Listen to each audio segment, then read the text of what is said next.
Gostaria que você abrisse a sua Bíblia no livro de Mateus, no capítulo 9, no versículo 36 em diante, que diz: E percorria Jesus todas as cidades e povoados, ensinando nas sinagogas, pregando o evangelho do reino e curando toda sorte de doenças e enfermidades. Vendo ele as multidões, compadeceu-se delas, porque estavam aflitas e exaustas, como ovelhas que não têm pastor. E então dirigiu-se a seus discípulos: A seara, na verdade, é grande, mas os trabalhadores são poucos. Rogai, pois, ao Senhor da seara que mande trabalhadores para a sua seara. Deus soberano e eterno, essa é a tua palavra. Eu te glorifico por ela, meu Deus, que ela possa atingir o propósito com que ela sempre atinge, meu Deus, todas as vezes que é ministrada. Usa a minha mente, a minha boca, o meu coração, que cale o homem e fale o teu espírito, meu Deus, nesse momento, e que o Senhor possa consolar, exortar, edificar e cumprir os teus propósitos, meu Deus, nessa noite. Eu oro a ti, debaixo da autoridade do nome de Jesus. Amém. O texto diz que Jesus, ele percorria todas as aldeias, cidades e povoados. E aquela palavra percorrer é uma maneira de mostrar que Jesus estava em ação. Ele percorria ensinando, pregando e curando. Era o tripé ministerial de Jesus. E nesse tripé ministerial ele cumpre os 5 dons ministeriais. A Bíblia diz que ele percorria o ministério apostólico, ele ensinava o ministério de mestre, ele pregava o ministério de evangelista, ele curava o ministério de pastor e ele via o ministério de profeta. Jesus, ele exerce aqui esses dons, só que ele também constata, ele vê o quê? Ele vê que a seara é grande, ele vê a necessidade, ele vê a extensão da seara, e ele vê que ela é muito grande para a realidade dos poucos ceifeiros que havia naquele tempo. E a Bíblia diz que em seguida ele age. No capítulo 10, ele dá uma resposta a tudo aquilo que ele vê. Então, diante desse tripé missionário, Jesus nos mostra, nos revela que existe algumas grandezas que nós devemos observar nesse texto aqui que ele nos ensina. No mundo missionário, principalmente quando você trabalha em um mundo islâmico, existe também um tripé de ação na força missionária, que é a educação, o futebol e a saúde. Eu sou missionário pela Missão Cairóis e nós temos uma parceria com a Seara Internacional, ali em Senegal. E ali, quando a gente observa a necessidade do campo, quando a gente observa a maneira, a estratégia ou meio para atingir a comunidade, existe um tripé missionário ali, que é o futebol. Nós temos escolinhas de futebol ali. A Missão Cairóis, ela tem posto de saúde, tem vários trabalhos nesse sentido, que atrai muito também a comunidade para ter a oportunidade de ter acesso, de levar o evangelho. E nós temos também a educação. O carro-chefe é o futebol. Quando você chega com a bola no meio da comunidade, você ganha as crianças, e quando você adoça a boca dos filhos, você começa a ganhar os pais. Então existe esse tripé missionário que nos permite entrar em um mundo onde nós não somos aceitos por causa da religião, por causa muitas vezes da cultura, por causa das barreiras linguísticas que existem, e nós precisamos ter algumas estratégias ou oferecer àquele povo algumas oportunidades para a gente poder levar o evangelho, porque o evangelho, além de produzir um ambiente de oportunidade, ele muda a realidade de vidas também. É por isso que Jesus, quando vê a multidão, ele se compadece. Por quê? Porque elas eram pessoas que estavam diante de uma condição difícil, diante de uma condição trágica, porque vivia sem Deus, vivia sem a oportunidade de conhecer a Deus, ao amor de Deus. E Jesus aqui, ele mostra que ele não está parado, ele está em atividade. E todas as vezes que nós nos expomos para levar essa semente do evangelho a lugares difíceis, quando nós colocamos propósitos, quando nós colocamos metas, nós estamos simplesmente não só desafiando você a participar disso, porque Deus vai fazer. Nós estamos dizendo para você, ou te convidando a participar de tudo aquilo que Deus tem realizado no mundo. É um privilégio que Deus nos dá, mesmo diante da nossa condição humana trágica, mesmo diante da nossa vida curta, breve e incerta, Deus nos dá essa oportunidade. A vida, ela é como uma vela, ou você queima, ou ela nunca vai brilhar.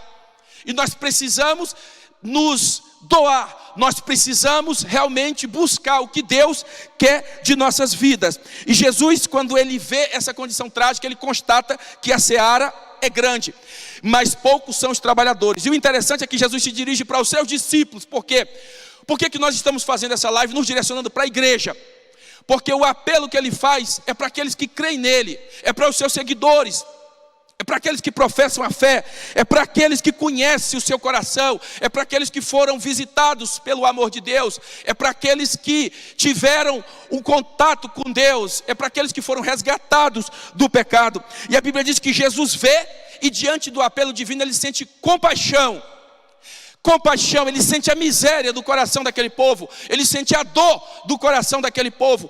Muitas vezes nós nos habituamos a falar expressões que nós não sabemos nem o sentido delas. A gente se habituou a falar rapidamente uma palavra misericórdia. Misericórdia é misericardes, ou seja, quando você clama por misericórdia, você está convidando Deus a sentir a miséria daquele coração perdido. E muitas vezes nós não sentimos o peso dessa palavra diante da realidade daquela pessoa que precisa ouvir o evangelho. E a pergunta é: como é que você vê as multidões na sua casa, na sua escola, no seu bairro, na sua cidade? Como é que você se depara com essa realidade diante dos problemas? O amor de Cristo e a paixão pelas vidas, ela antecede qualquer dom. Não tenha um dom, seja você um dom para mudar a realidade das vidas que perecem sem Cristo. Toda glória terrena, ela é um castelo de vidro. Toda glória terrena, ela é um castelo de vidro, ela é ilusória, ela é passageira, ela é efêmera. A vida, ela é muito curta diante daquilo que precisa ser feito. Por isso, somente o Espírito Santo, ele pode tocar no nosso coração para a gente entender o significado desse propósito e dar uma resposta a Deus. Porque nada de sobrenatural acontece sem a presença do Espírito Santo de Deus na nossa vida. E a responsabilidade da grandeza da seara, de levar essa semente, essa palavra, esse evangelho que transforma vidas, é minha e sua, é da igreja. É por isso que Jesus, ele se dirige aos seus discípulos. É por isso que nós precisamos ter comunhão com Deus, porque sem o Espírito Santo nós não podemos estar e fazer aquilo que precisa ser feito. A nossa maneira de viver, ela afeta a nossa realidade. As suas atitudes, as suas ações afetam a maneira como você transita, como você caminha nessa terra. As dificuldades são grandes? São. Mas nós precisamos dar uma resposta a tudo isso. E a fé, ela nasce quando nós entendemos aquilo que Cristo gera no nosso coração. O problema é que nós chamamos Deus de Pai, mas nós não nos comportamos como filho. Nós queremos que Deus trabalhe através de nós, mas não queremos que Deus trabalhe em nós. Nós queremos que Deus abençoe a nossa vida, mas nós não queremos abençoar a vida do próximo. Nós queremos que as pessoas vejam a nossa dor, mas nós fechamos os nossos olhos à dor do outro.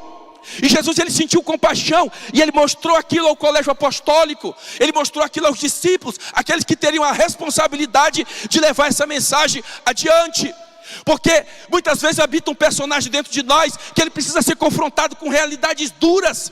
Jesus, ele falava coisas duras e severas aos seus discípulos para mudar o coração, para confrontar aquela realidade, mas ele falava com amor. E o amor, nem tudo ele aceita, tudo ele suporta, mas nem tudo ele aceita. Jesus, ele precisa transformar a nossa realidade. Ele precisa mudar a nossa vida, porque nós muitas vezes criamos um personagem difícil de ser desassociado da realidade que nós vivemos. Jacó, quando ele vai receber a bênção do pai, o pai pergunta para ele: qual é o seu nome? Ele diz Esaú. Quando 28 anos depois, quando Jacó, ele se depara com Deus, Deus olha no olho de Jacó e faz a mesma pergunta de 28 anos atrás: qual é o teu nome? Ele diz Jacó. Ele diz: não será mais Jacó, a partir de hoje será Israel. Deus, ele precisa primeiro mudar em nós, para depois ele mudar através de nós. Primeiro ele tem que mudar realidades na nossa vida. Existe pelo menos 3 grandezas aqui que Jesus nos mostra. Primeiro, a seara é grande em prioridades. O método de Deus é a igreja. Missão é a prioridade de Deus. Deus não tem uma missão para a sua igreja, Ele tem uma igreja para a sua missão. A responsabilidade é minha e sua. É eu e você que temos a responsabilidade da participação em Cristo Jesus. E a missão, ela exige prioridades, ela exige renúncias. É difícil? É. Mas a gente vai se adequando, a gente vai criando estrutura. Hoje nós estamos fazendo Um Comep online, como disse o nosso pastor agora à tarde. Quem diria que a gente ia fazer um Comep desse mais de 50 anos depois? Mas a gente vai se adequando, mas a mensagem precisa ser transmitida. A igreja, ela não pode viver em si mesmada. Nós não podemos viver para nós mesmos. A igreja não existe para sobreviver. Ela existe porque ela tem uma mensagem que transforma. Ela existe porque ela tem uma mensagem de vida. Ela tem uma mensagem de esperança. É por isso que nós temos que ter a nossa participação na missão como discípulos de Cristo. Quanto vale uma alma? Se diante de todo esse trabalho, uma vida se converter a Cristo. Eu estava conversando agora há pouco com o pastor Eberson. Inúmeras pessoas têm ligado, pedindo oração com a alma angustiada. É para isso que a igreja existe, para abraçar vidas, para levar a semente do amor, para levar esperança, para levar aquilo que Cristo fez na cruz, para confrontar a realidade do pecado, mas para mostrar que existe uma oportunidade para a tua vida. A salvação, ela é uma cirurgia espiritual que o Espírito Santo faz quando nós proclamamos o Evangelho de Cristo Jesus no coração do homem caído e perdido sem Deus. A igreja, ela só justifica a sua existência quando ela exerce o seu papel de igreja, quando ela faz aquilo que Deus falou para ela fazer. Agora a dificuldade é que Jesus, ele diz, falta trabalhadores. A seara é grande, mas falta trabalhadores. Agora imagina, irmãos, se naquele tempo faltava trabalhadores, imagina hoje, diante da imensidão, a multidão que Jesus viu naquele tempo. Bem que ele fala as multidões, não direcionado só para Israel, mas direcionado para outras gerações também. Agora imagina, hoje um país do mundo tem a multidão que naquele tempo não existia, como Índia, como China. Nós precisamos entender que existe uma responsabilidade que pesa sobre nossos ombros. Israel, ele teve uma missão na história para o bem da humanidade, que era trazer Cristo ao mundo. E a igreja tem uma missão na humanidade para o bem da história, que é proclamar Cristo ao mundo. E essa responsabilidade é minha e sua. E não existe plano alternativo. Se eu e você falharmos, se a igreja falhar, o evangelho vai ter falhado, e a igreja não pode falhar. Nós não podemos falhar. Nós estamos falando que é construir a igreja, mas nós sabemos que é uma maneira de nós dizer para aquele povo que Deus os ama também. É uma maneira da gente levar a oportunidade. O índice de analfabetismo é muito grande. A maior oportunidade quem tem é os homens, porque numa cultura islâmica os homens são prioridade, as mulheres nem alma têm na cultura deles, segundo o pensamento deles. Existe uma realidade que muitas vezes ela foge do nosso alcance, porque nós nos habituamos a viver na zona do conforto. A seara é o mundo, ela é grande. Os trabalhadores são aqueles que amam e obedecem. O dono da seara é o próprio Deus. E foi Ele que nos ordenou para ir. E os trabalhadores, irmãos, somos nós. A missão, ela não se faz com jargão, ela não se faz com promessa, ela se faz com atitude, com prática. Eu não posso desassociar aquilo que eu falo daquilo que eu prego. Eu não posso desassociar aquilo que eu prego daquilo que eu vivo. É um conjunto que não pode ser desassociado. Agora imagina, irmãos, a responsabilidade que pesa sobre os nossos ombros. A questão da obra missionária é porque toda vez que nós falamos ide, nós vemos de uma maneira impositiva. Eu quero te apresentar de outra maneira. 2 Pedro capítulo 1, versículo 4, o Criador do universo te convidando, te dando a oportunidade de ser coparticipante da natureza dele para transformar o mundo, como o apóstolo Paulo fala em 2 Coríntios, do capítulo 5, do 18 ao 21, que Deus nos chamou como embaixadores para reconciliar o mundo com ele. Olha o privilégio que nós temos, olha o privilégio que você tem. Quando você abençoa, você deposita aquilo que é eterno. Quando você trabalha para Deus, você cria um galardão que o homem não tira. É seu e de Deus. É uma oportunidade que Deus te dá para mudar tudo isso. O nosso problema, irmãos, é que nós não entendemos isso. Em 1964, nos Estados Unidos, aconteceu um episódio muito triste, muito catastrófico. Uma jovem de 28 anos chamada Kitty Genovese. Ela ia para sua casa vindo de um trabalho à noite. E antes dela chegar em casa, ela foi abordada por um assaltante, um homem novo. E aquele homem esfaqueou e a roubou. E ela começou a gritar, agonizando. 38 pessoas abriram as janelas, mas ninguém fez nada. Meia hora depois, aquele homem voltou, aquele ladrão. E não contente com o que ele havia feito, ele finaliza ali a vida daquela jovem. 38 pessoas viram aquilo. E um disse, alguém vai fazer alguma coisa. O outro disse, alguém vai fazer também. E ninguém fez nada. Muitas vezes nós pensamos assim, meu Deus, quantas pessoas está abençoando. Está entrando dinheiro ali que a gente não dá conta nem de contar. E a gente fica esperando um fazer, o outro fazer. Eu tenho certeza, irmãos, que tudo que Deus faz é para glorificar o nome dEle. Deus não precisa do seu dinheiro, Deus precisa do seu coração. Porque se Deus tiver o teu coração, Deus tem tua alma. Se Deus tiver o coração, Deus tem tua família. Se Deus tiver o teu coração, Deus tem o teu futuro. Se Deus tiver o teu coração, Ele tem a adoração perfeita do teu coração na vida dEle. Nós precisamos dar uma resposta a tudo isso. A seara é grande também em dificuldades, é com luta. O reino dos céus é tomado por esforços, como Jesus disse. E nós precisamos, irmãos, entender isso. Se nós formos aqui abordar a lista dos países que não conhecem a Jesus, só na janela 1040, 3 bilhões e 400 milhões de pessoas que nunca ouviram o Evangelho. E a gente fica dizendo, meu Deus, que luta nós estamos passando, que pandemia, que dificuldade. E a gente aborda coisa que entristece ao coração de Deus. E nós abordamos coisas, meu Deus, o que nós vamos fazer depois da pandemia? Nós vamos continuar pregando o Evangelho, nós vamos continuar levando a semente do Evangelho. Eu não estou preocupado com pandemia, o meu referencial é Cristo. O meu referencial, tudo que aponta na minha vida para a eternidade é Cristo Jesus. Nós precisamos dar uma resposta para aquilo que Deus nos chamou para fazer. A igreja, ela é a caixa de ressonância na terra, tudo acontece através da igreja. A igreja está reclamando de barriga cheia. 80% da renda mundial está na mão da igreja. Nós temos internet, nós temos jato. A igreja tem carro possante, tem rede social. E metade da população do mundo nunca ouviu o Evangelho uma vez sequer. O apóstolo Paulo evangelizou quase 1 bilhão de pessoas na sua geração. Em 50 anos a igreja primitiva, sem todo o aparato que nós temos hoje tecnológico, evangelizou o mundo em 60 anos. Paulo dizia que não tinha mais lugar para ele pregar o Evangelho. E nós achamos que nós estamos abafando, nós achamos que nós estamos fazendo muita coisa. E quando surge um desafio desse, tem pessoas que acham que estão fazendo favor para Deus. Não, meu irmão, você está mostrando a razão da sua existência, a razão de ser igreja. O pão ele não é meu, o pão ele é nosso. E a gente reparte. Maior do que a necessidade de levar uma escola é a necessidade de levar o pão da vida, de levar Cristo. A escola é a igreja que leva o Evangelho. Somos nós, irmãos, como os missionários ali. Quantas pessoas foram libertas nessa região, libertos de feitiçaria, quantos testemunhos. Uma jovem que passou 3 meses endemoniada, uma semana já prestes a morrer. Um jovem que estava endemoniado com ela no dia, morreu com 2 meses por causa de um feitiço que fizeram. E eu estava aqui no Brasil no ano de 2014, quando nós retornamos para lá. Nós fomos ali na aldeia e expulsamos aquele demônio e aquela jovem foi liberta.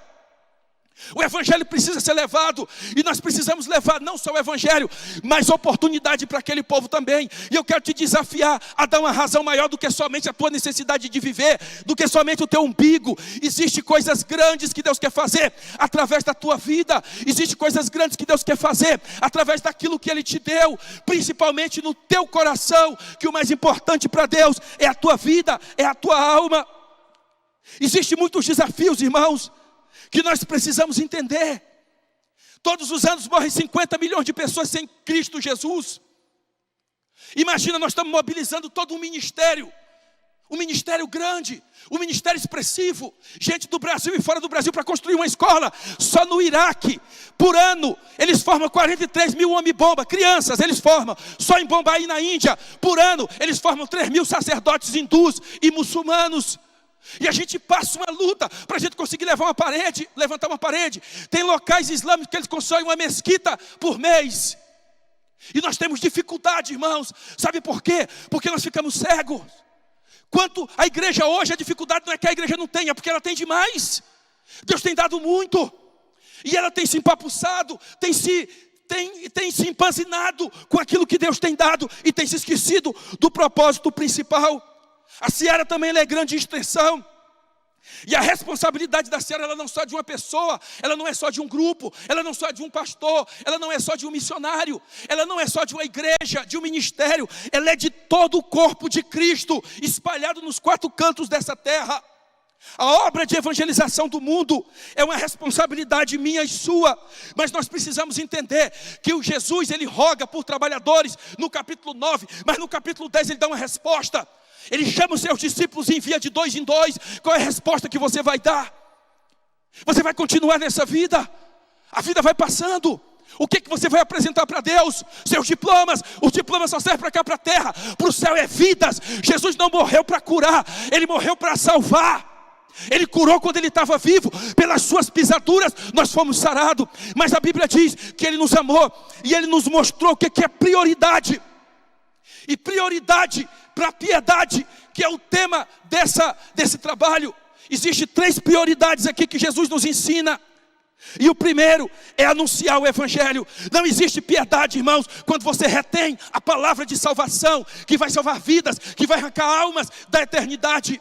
Não existe misericórdia quanto a isso. É como se você visse um incêndio, pessoas dormindo e você não despertasse ninguém. É como se você tivesse a cura de uma vacina e você guardasse só para você e visse aquela multidão morrer. A maior expressão de piedade, quem nos ensinou foi Cristo Jesus na cruz do Calvário, morrendo pela humanidade. Ele diz: ninguém tem maior amor do que esse, de dar sua própria vida pelo seu próximo, pelo seu irmão ou pelo seu semelhante.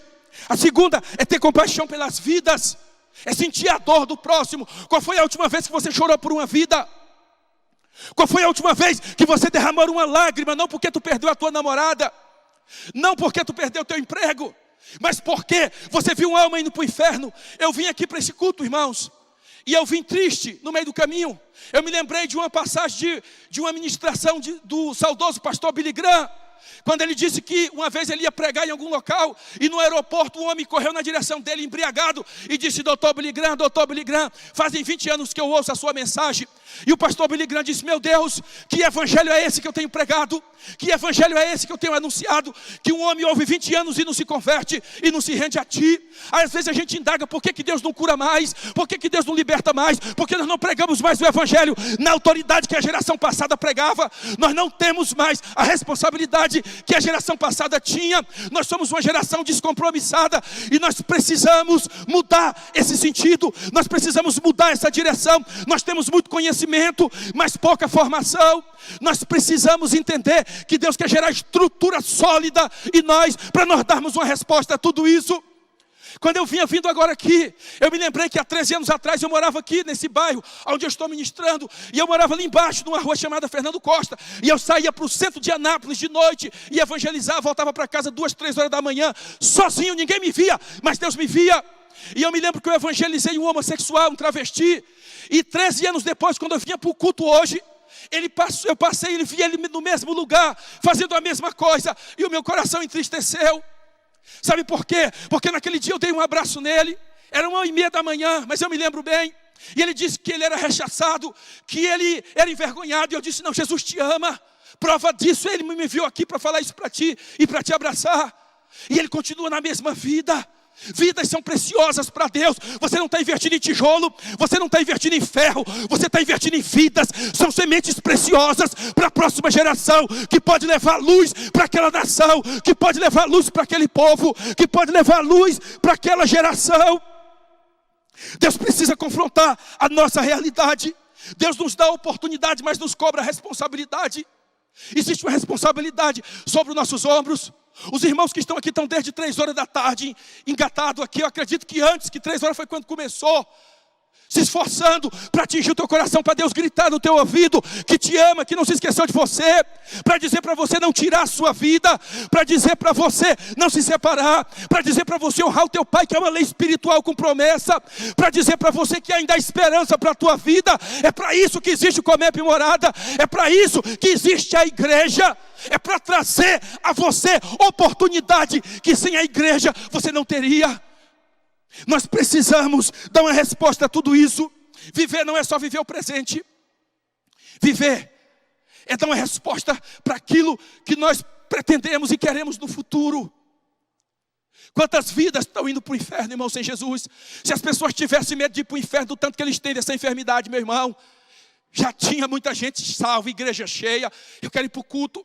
Você sabe qual foi o pecado de Sodoma e Gomorra? Não foi só homossexualismo, não. Ezequiel capítulo 16, versículo 48. Por causa que tu não olhou para o necessitado, por causa que você olhou só para o teu umbigo, por causa que você jogava comida fora, você não tinha amor, você não teve responsabilidade com o que Deus te deu. A Bíblia diz que Deus destruiu. Salmo 12, 5 diz que Deus, ele desce do céu para atender o necessitado. Irmão, nós precisamos dar uma resposta a tudo isso, uma resposta prática. Nós precisamos dar uma resposta rápida a tudo isso. Essa pandemia vai acabar, mas o que é que vai ficar no teu coração? As sequelas. O que vai ficar no teu coração? Sombras e medos, frustrações, de dores, de perda. Olhe para Cristo nesta noite. Jesus, ele sentiu a compaixão e ele chamou os discípulos e ele disse: vocês têm que sentir a mesma coisa. O pastor Tiago Bandeira falou um texto muito interessante, um dos textos mais lindos da Bíblia, Filipenses 2:5. Ele diz: tende em vós o mesmo sentimento que houve em Cristo Jesus. É esse sentimento que nós temos que ter. Vou mostrar para vocês aqui. Quando começou essa escolinha nessa região, não tem escola nesse local, irmãos. Então o índice de analfabetos é muito grande. Ele não sabe escrever, não sabe ler. E essa escolinha é uma escolinha de formação. Não é uma escola do governo, é uma escola que os professores são alguns jovens que trabalham conosco, jovens de Deus, como o Alberto, o Seymour, o Charles, a Luíse. São jovens, irmãos, dedicados, que amam o que faz, jovens senegaleses. Alguns deles já eram cristãos, outros foram alcançados pelo Evangelho. Outros, irmãos, são referenciais hoje, são bênçãos na nossa vida, na obra ali. E esses jovens hoje, eles são responsáveis por essa escola. Nós perdemos uma escola com 104 crianças. E nós estamos lutando para manter a outra, que fica a 200 quilômetros da nossa casa, numa região chamada Gandiaye. Numa cidade chamada Gandiaye, na região de Kaolack, no Senegal. Essas crianças, irmãos, são todas muçulmanas. E nós temos a oportunidade de ensinar o Evangelho. No dia que nós fomos iniciar essa escola, um oficial da polícia militar que me pediu uma bola, eu dei 10 bolas para ele e um agasalho da seleção brasileira. E ele gostou muito de mim, ele disse: pastor, o senhor pode trazer o progresso para Gandiaye? Eu disse: não. Agora, se eu levar o Evangelho, eu levo o Evangelho e o progresso. Ele disse: então traga o Evangelho. E lá nós estamos construindo uma igreja para 500 pessoas e uma escolinha para 240 pessoas. Esse é o nosso desafio, irmãos. Os cultos são realizados debaixo de árvores, num sol a mais de 50 graus, com a sensação térmica às vezes até de 55. A escolinha começou debaixo de uma árvore. Nós compramos uma lona grande e na primeira tempestade de areia que veio, rasgou a lona toda. E nós começamos a orar e pedir de Deus uma direção. Quando o nosso pastor esteve lá, o pastor Clarimundo, ele nos deixou uma oferta, nós iniciamos o trabalho. E outra igreja lá do Canadá nos ajudou a finalizar essa escola. E agora nós queremos ampliar, porque quanto mais criança, mais oportunidade nós damos para esse povo. E essa escolinha, irmãos, ela é interessante. Sabe por quê? Porque aconteceu um fato que mudou a minha vida, que marcou a minha vida naquela nação. Quando nós iniciamos com 30 crianças. Com 1 mês e 15 dias nós estávamos com 60. E começamos a dar uma alimentaçãozinha para eles, um suco com um lanchinho. E a gente não tinha condição de continuar. E um dia nós fizemos 60 bolinhos de chuvas. E eu vou mostrar a foto e quero encerrar com isso. Eu não sei quanto tempo ainda eu tenho, mas eu quero encerrar com isso. Nós começamos os cultos debaixo da árvore. E depois fizemos, a lona rasgou e nós ficamos sem lona e sem árvore. Que depois pelaram a árvore também. E eu queria colocar as fotos aí para vocês verem no começo. E a última foto me chama a atenção. Ali a escolinha. Essa foto aí, ó. Segura nessa foto aí, por favor, e eu já vou terminar. Às vezes a gente vai para o campo missionário, irmãos, para uma cultura que a gente quer olhar eles de cima para baixo, achando que nós somos superiores. E quando a gente chega ali, Deus nos ensina. Deus faz nos ensinar. Aquela bacia tinha 60 bolinhos de chuva, esses bolinhos de trigo que eles fazem. Mais óleo do que bolinho. E eu comecei a distribuir para eles. Cada um só pegava um. E aquilo já me chamou a atenção. E o que partiu meu coração é que do lado de fora, no muro que vocês estão vendo ali, tinha mais criança do lado de fora querendo entrar, mas nós não podíamos pegarmos mais por causa da capacidade. E as criancinhas começaram a abrir o portão. E eles pegavam um pedacinho do bolinho que eles tinham pequenininho. E mordia e dava por fora do portão para os irmãozinhos que estavam do lado de fora. E aquilo marcou a minha vida. Porque muitas vezes, irmãos, nós pensamos que piedade é simplesmente dar. Mas muitas vezes nós aprendemos, nós recebemos dele a piedade que muitas vezes nem nós temos para dar. Porque muitos fazem pela mentira o que a igreja deixou de fazer pela verdade. Eu me lembro que uma vez nós vínhamos de Guiné-Conakry, eu e o missionário Vinícius, numa viagem de cerca de 1000 quilômetros, e nós passávamos por uma estrada de 200 quilômetros, que é a terceira pior estrada do mundo. Para vocês terem uma ideia, nós gastamos 10 horas para sair dessa estrada, uma estrada de chão, mas uma coisa terrível. E eu queria beber água fria, tudo que eu queria era água fria. Salomão teve casas, teve palácio, teve mulheres, mas a Bíblia diz que ele encontrou Deus num copo d'água. Ele disse: é prazeroso beber um copo d'água fria no meio do deserto. Eu queria um copo d'água naquele dia. E eu disse: Deus, um copo d'água me saciava. E eles vendiam água num saquinho pequeno. E nós encostamos numa aldeia, num vilage. E quando nós chegamos ali naquele lugar, eu entendi o que significa essa palavra compaixão. Tinha uma mulher grávida com a criança nas costas e uma meninazinha no colo e 2 filhinhos pequenos, ajudando ela numa caixinha de isopor toda suja. Mas ela tinha água fria dentro de um saquinho de plástico. E quando eu peguei aquela água, que eu senti aquele frescor na minha mão, eu disse: aqui tem água. E o que me chamou a atenção, eu disse: me dá 4 pacotes, porque eles vendem de 1, de 2. Eu disse: me dá 4 pacotes. O filhozinho dela saiu caçando um saco no lixo e batia e botava. Eu disse: me dá mais 4. Irmãos, e aquela cena começou a me comover, que ele saía desesperadinho, correndo para buscar outro saquinho. E a irmãzinha dele barrava nele, barrava a mãe dele, e ficava pulando, e a mãe dele alegre. E eu comprei toda aquela caixa de água que tinha ali, fria. E eu fiz igual Davi, quando os valentes dele foram buscar água no poço de Jacó. Eu derramei toda aquela água e não a bebi. Sabe por quê? Porque eu entendi, irmãos, que vidas são preciosas para Deus. E nós expressamos Cristo nessa terra quando nós traduzimos isso no nosso comportamento cristão, nas nossas ações. Deus primeiro quer o teu coração, para depois a tua oferta. Porque se Ele tiver o teu coração, Ele vai ter tudo que Ele precisa de você. Por isso nós queremos te desafiar nessa noite. Aqui não é um culto para saber quem tem mais habilidade para arrancar alguma coisa de você. Não, aqui é um culto para dizer que Deus te ama, que existe esperança para a tua vida, que Deus tem compaixão de você. Ele sabe onde você mora, Ele sabe o número da tua casa, do teu CPF, e Ele quer mudar a tua história, e Ele tem planos grandiosos para você. E não precisa terminar essa pandemia não, porque Deus não depende de circunstância, Deus não depende do tempo. Eu estou há 5 meses longe da minha casa, irmãos. Vou fazer 6 meses, não consegui retornar para casa.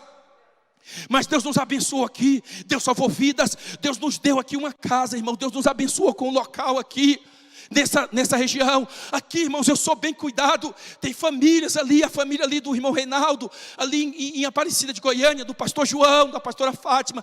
O abraço que eu tenho dos irmãos aqui de Vila Jaiara, dos meus pastores. Tudo isso é força que nos faz caminhar. E eu me orgulho muito da minha esposa, dos meus filhos. Quero dizer que estou com muita saudade de vocês, mas que Deus, Ele tem nos dado força e nos consolado pelo seu Espírito Santo. Que Deus abençoe a sua vida, que Deus abençoe o seu coração, e que você possa fazer a sua parte, porque Deus é fiel para fazer a dele. Muito obrigado, pastor Eberson, toda a equipe do Comep Morada. Que Deus possa honrá-los, cada um de vocês, porque Ele é fiel. Que Deus abençoe, em nome de Jesus.